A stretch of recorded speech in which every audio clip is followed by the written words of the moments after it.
পার্বত্য ৩ জেলায় বছরে প্রকাশ্যে চাঁদাবাজি হয় প্রায় ৫৫০ কোটি টাকা। পার্বত্য চট্টগ্রাম বাংলাদেশের সবচেয়ে সংবেদনশীল অঞ্চল। কথিত শান্তি চুক্তির ২৭ বছর পরও এখানে চলছে অস্ত্রের ঝনঝনানি।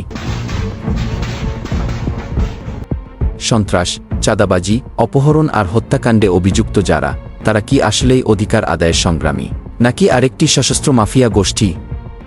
১৯৯৭ সালে পার্বত্য চট্টগ্রাম শান্তি চুক্তি সই হয় সরকার ও জেএসএস-এর মধ্যে। চুক্তি অনুসারে কোনো অবৈধ অস্ত্র রাখার কথা ছিল না, কিন্তু ২০২৫ সালে এসে পাহাড়ে কেন আজও বুলেটের শব্দ?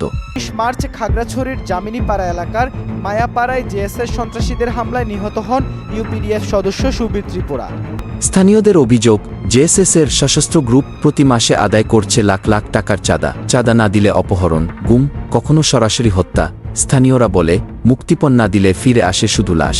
বছরে ৫০০ টাকা করে দিতে হয়, যদি পারে ১ মাস দেরি হয় আবার জরিমানা খুঁজে। ইপিডিএফ আছে, জেএসএস আছে, গণতান্ত্রিক আছে। এটা কি উপজাতিদের অধিকার আদায়ের সংগ্রাম, নাকি পাহাড়ের নিরস্ত্র মানুষকে জিম্মি করে রাখা এক ভিন্ন ধারার মাফিয়া অপারেশন?